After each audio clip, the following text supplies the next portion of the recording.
So hello everyone. तो आज हम लेकर आए हैं एक लबू डॉल की स्टोरी। वैसे बहुत सारे लोगों को लबू डॉल पता ही होगा क्योंकि लबू डॉल का ट्रेंड बहुत ही ज़्यादा चल रहा है। लबू डॉल इतनी मुझे लिटरली मुझे पसंद नहीं आती। वो उसके दांत जैसे बाहर निकले हुए रहते हैं ना, आई हेट दैट।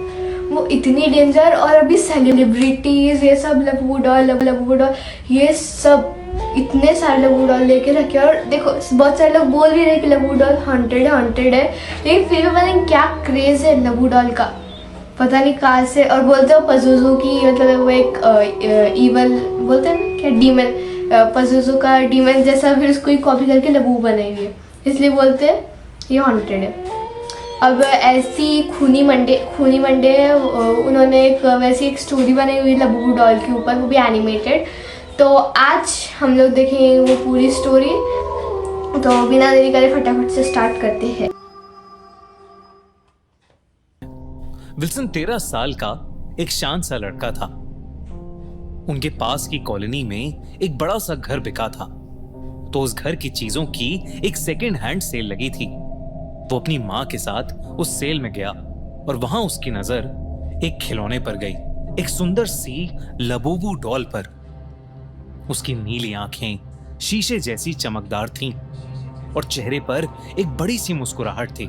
उसके दोनों कान एक प्यारे से खरगोश जैसे थे और उसका फर एक बहुत ही सुंदर। इससे ये लबू डॉल क्यूट दिख रही है, इसकी प्यारी सी स्माइल, वो प्यारी सी किस हिसाब से लगती है, पता नहीं कहाँ से उसकी ब्लू आईज। हाँ वो देखने में इतनी अजीब है, वो ये बहुत क्यूट सी लबू डॉल गोल्डन कलर का था। पुराना होने के बावजूद भी विल्सन को उस लबूबू डॉल से एक अजीब सा लगाव महसूस हुआ। साथ ही साथ उसे पता था कि अगर वो ये लबूबू डॉल अपने दोस्तों को दिखाएगा तो सब बहुत ज्यादा एक्साइटेड हो जाएंगे और वो भी बहुत पॉपुलर बन जाएगा। काफी जिद करने के बाद उसकी माँ एला ने उसके लिए वो डॉल खरीद ली। घर लौटने पर विल्सन ने उस लबूबू डॉल को अपने कमरे की शेल्फ पर रख दिया और अपना होमवर्क करने लगा। लेकिन जब भी उसकी नजर उस लबूबू डॉल पर पड़ रही थी, उसे लग रहा था कि वो मुस्कुराते हुए उसे अपने पास बुला रही है। विल्सन अपना होमवर्क छोड़कर उठा और लबूबू के साथ खेलने लगा। इतने में ही उसकी माँ ने उसे नीचे बुलाया। वो उसको इतनी अच्छी लगी। हाँ लड़कियों का अलग है, क्या लड़कियों को अच्छी लगी है, लेकिन ये लड़के को कैसे पसंद आ रही है मुझे ये समझ में नहीं आया। अरे यार वो उसे अभी देखते हैं कि इसके आगे क्या होता है। जैसे ही विल्सन ने उस लबूबू डॉल को वापस शेल्फ पर रखा और वो वहां से हटा, एक भारी मेटल की ट्रॉफी सबसे ऊपर वाले शेल्फ से ठीक वहीं गिरी जहां विल्सन था। और अगर वो वहां से नहीं हटा होता तो वो सीधे उसके सर पर गिरती, जिसकी वजह से ऊपर गया होता। सर पे गिरने के बाद वो ऊपर गया होता से उसका सर भी फट सकता था। विल्सन घबरा गया, लेकिन मम्मी की डांट से बचने के लिए ट्रॉफी वापस रखकर नीचे चला गया। अगले कुछ दिनों में अजीब से हादसे होने लगे, जैसे लबूबू डॉल में एक काला जादू। लबूबू डॉल से खेलता, घर में चीजें अपने आप गिरकर टूट जाती। कभी घर का बल्ब एकदम से शॉर्ट हो जाता, तो कभी घर की ग्लास विंडोज में। अरे वो लबू डॉल सिर्फ कांच की चीजों को ही तोड़ रही है क्या? कुछ गिरा देती कर देती, सब कांच की चीजें तोड़ रही है। ये सब अब बहुत ही फ्रीक्वेंटली होने लगा था। विल्सन को अब ऐसा भी लगने लगा था कि जैसे जैसे दिन बीतते जा रहे हैं, उस लबूबू डॉल की स्माइल अपने आप थोड़ी थोड़ी कर और बड़ी होती जा रही है। विल्सन ने सारी बातें अपने पापा को बताई। उसके पापा ने इन सब बातों को नन्हे से विल्सन का वहम समझा, लेकिन फिर भी उसका दिल रखने के लिए उन्होंने उसकी बात मान ली। उसने उससे वो लबूबू डॉल लेकर ऐसे होता है जब छोटे को रियल में भी अगर कुछ हो जाए ना, तो कभी कभी ना बड़े बात ही नहीं मानते, उनको लगता है उनका वहम होगा, ये होगा वो होगा। लेकिन क्या अगर सच्ची वो बात निकलती तो उसकी बेटे को अगर कुछ हो जाता, यार पेरेंट्स बात अपने पास रख ली और वादा किया कि वो उसे कल एक डंप यार्ड में फेंक आएंगे और उसके लिए ढेर सारे नए टॉयज भी ले आएंगे। उस रात जब विल्सन सो रहा था तो एक बहुत बड़ी धम की आवाज हुई और फिर विल्सन को उसके पापा की चीख सुनाई दी। विल्सन की जब आंख खुली तो उसने देखा कि वो लबूबू उसके चेहरे के बिल्कुल पास पड़ी थी और ने उस लबूबू डॉल को नीचे फेंका और भागता हुआ कमरे से बाहर गया। उसने देखा कि उसके पापा सीढ़ियों से नीचे गिरे पड़े हैं और उन्हें बहुत चोट आई है। उसकी मॉम फौरन उसके पापा को हॉस्पिटल लेकर गई और उन्होंने विल्सन को घर में इतनी रात में वो भी घर पे अकेले और वो भी लबूबू डॉल के साथ। अरे यार, अगर मैं होती ना, मतलब ना करे ऐसा कि पापा को कुछ मतलब ऐसा लगे या ना लगे, लेकिन अगर मेरी इमेजिनेशन में अगर ऐसा कुछ होता तो मैं बिल्कुल घर पे नहीं रुकती। किसके साथ भी वो घर पे रात में, वो भी अकेले रुकना मतलब सबसे डेंजर काम आता। ही रहने को कहा। विल्सन बहुत डरा सहमा ड्राइंग रूम में ही बैठ गया। उसकी अपने कमरे में उस लबूबू डॉल के पास जाने की हिम्मत नहीं थी। कुछ ही पलों में सोफे पर लेटे लेटे विल्सन की आंख लग गई। रात गुजरी और उसकी मॉम ने उसे उठाया तो उसने देखा कि वो लबूबू डॉल अभी भी उसी सोफे पर है। उसने अपनी मॉम को सब बताया और उसकी मॉम ने वो डॉल घर के बाहर वाले डस्टबिन में फेंक दी। तुम डस्टबिन में फेंक दो या फिर कहीं नदी में जाके फेंक दो, वापस आई ही आएगी।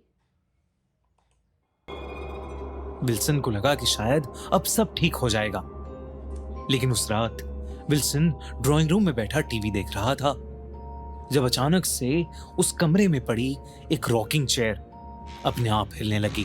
जब विल्सन ने गौर से देखा तो उस चेयर पर वही लबूबू डॉल पड़ी थी। जैसे ही विल्सन ने उस डॉल को देखा, उस डॉल की आंखें भी मूव हुई और उन्होंने वापस विल्सन को देखा। विल्सन बहुत ज्यादा डर गया।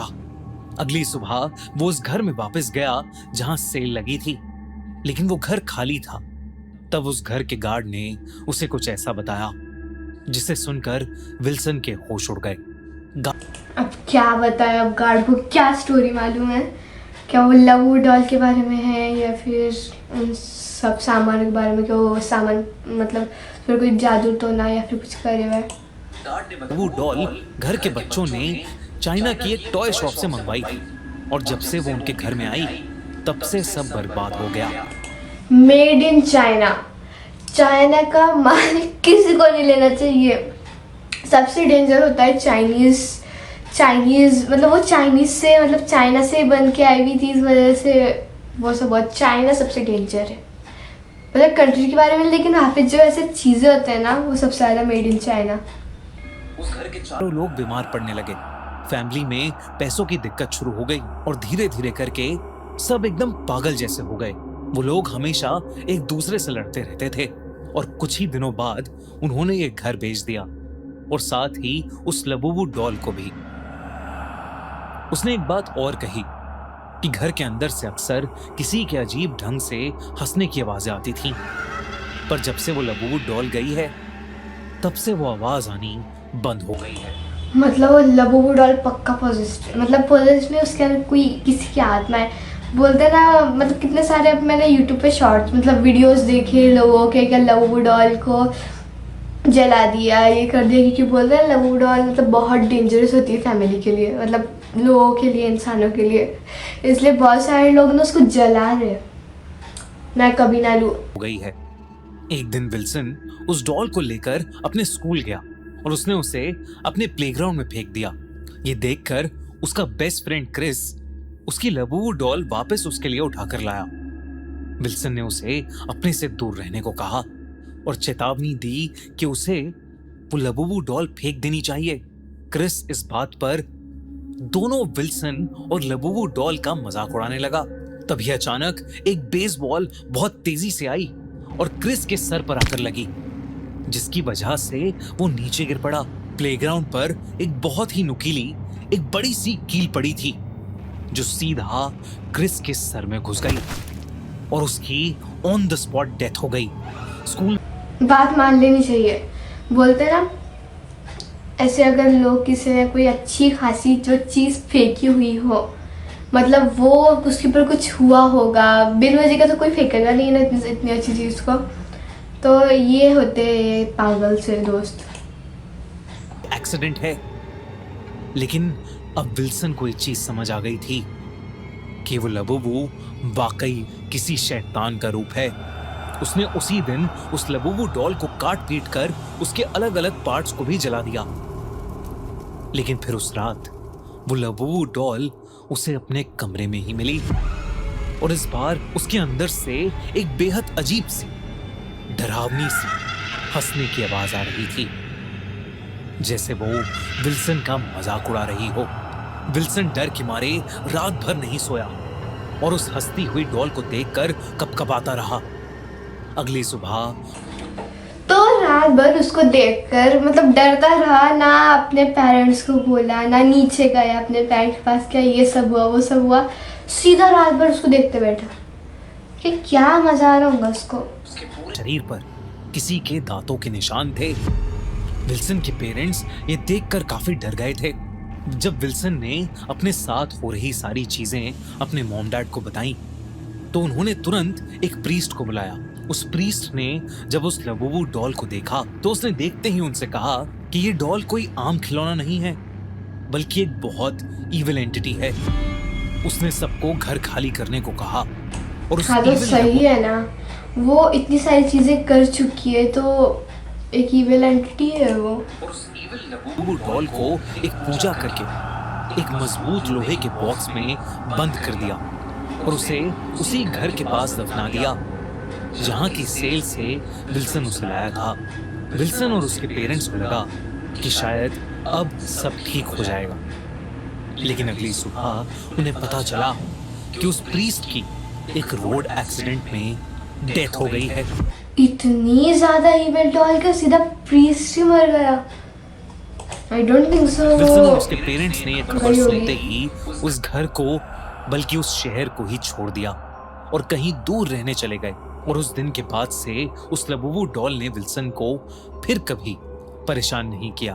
तो सही है ना, वो क्या बोलते हो, लबूबू डॉल, मतलब आप समझ रहे हो लबूबू डॉल इतनी और अभी तो ऐसे रियल लाइफ में भी बता रहे ऐसे वीडियोस में, क्या वो ऐसे मतलब वो ऐसे अपनी आई बॉल्स हिला रही है इधर उधर, और फिर लोग तो फिर से जला रहे हैं क्योंकि रात में लबूबू डॉल सा हिलडुल करने का ऐसा लग रहा है। तो आई थिंक सो कि वो सच बात है, क्योंकि बहुत सारे लोगों ने अभी तक फेमस, मैंने यूट्यूबर्स के भी वीडियोस देखे, सब देखा, उसके अंदर ऐसे बड़े बड़े एक्ट्रेस इसको यूज़ कर रहे हैं, एक्टर्स, ये सब, बाप रे बाप। तो ये थी आज की हमारी एक लबू डॉल पर बेस्ड स्टोरी।